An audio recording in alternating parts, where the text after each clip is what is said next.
Hello, ROARC parents. This is Miss Flores.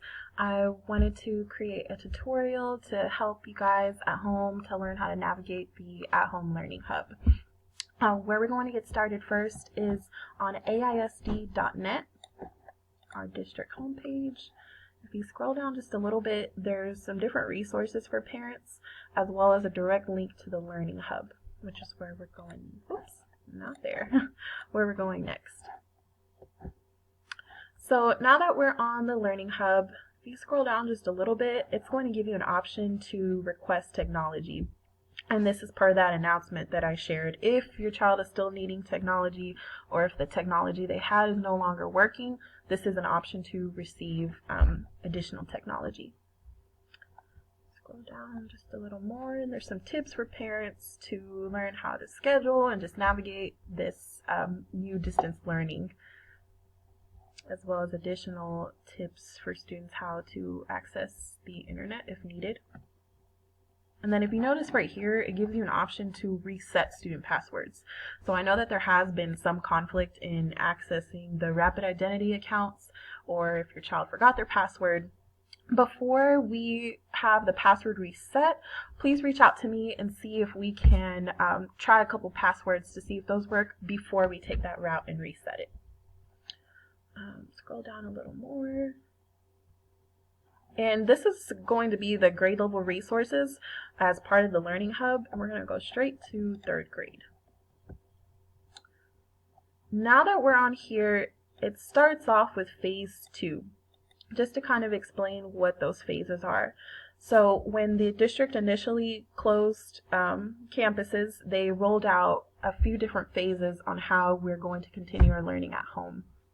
The first phase was phase 1, and the primary purpose of that was to make sure that there's a meal plan that was established, our students having access to technology and internet, and then as well as provide different tips, time suggestions, and activities that students can do at home to continue their learning. Now, students can still do those activities even though we are moving on to phase 2. Phase 2 just started. What that is that students are learning how to navigate the online learning platform called Canvas. And so the icon for Canvas looks like this. Why we want students to learn how to use Canvas during phase 2 is that in phase 3 we will begin uploading instruction on Canvas. This is where students can learn new content as well as have assignments that will be taken for a grade. This is not until April 13th. That gives your student about 12 days to learn how to navigate the Canvas learning platform. In addition to students learning it, teachers are also learning it as well. So we're using that time to navigate that system. How do you get to Canvas?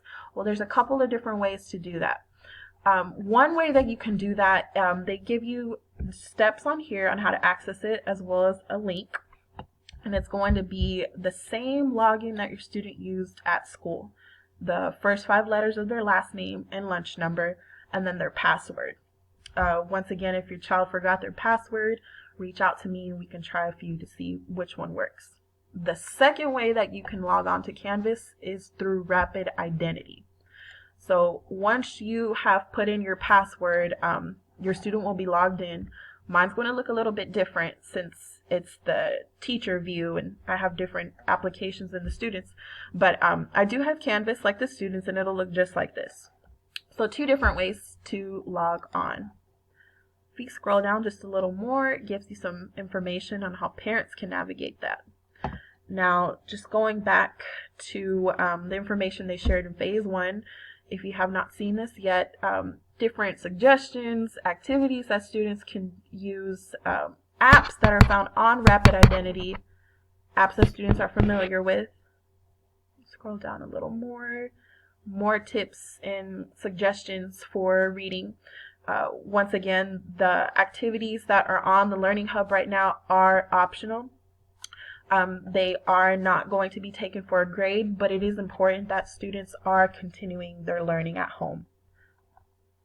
A little more. iStation is a great program to use to continue practicing reading skills and comprehension. And there's some stories on there and just some different resources, as well as sentence stems. This was a strategy that students use quite a bit when we were in class. So if they are needing help on how to write a response, or, I don't know how to start this sentence, these are good resources to use for that. Science activities, and they close it off with some resources for social studies. So this is the Learning Hub. Before we finish, I wanted to show a few more optional resources that are available for students to continue their learning. Now, how to find that, we're going to go back to Rapid Identity. And on the student view, they're going to click on Google Drive. Once you are on Google Drive, you're going to click on the apps and go to Classroom. Now on here is where you will find additional resources that students can use for continued learning. I've posted that on Homebase, as well as a posting for questions that students might have for any issues that they've had on accessing materials. On here is where you will find those additional resources that I mentioned. Once you are on there, it takes a little bit to load.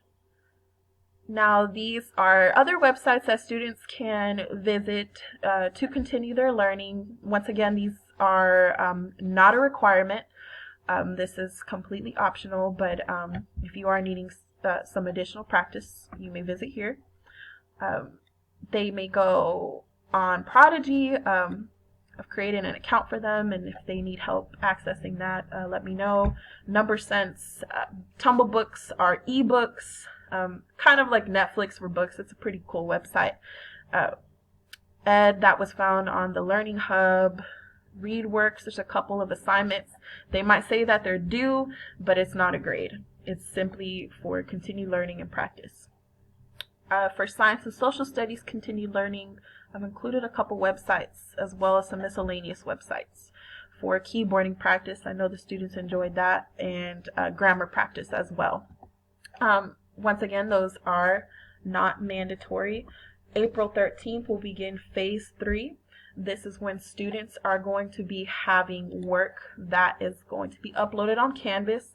Please use this week and next week to learn how to log into Canvas and how to navigate it. That way students are successful and know how to access it when instruction begins.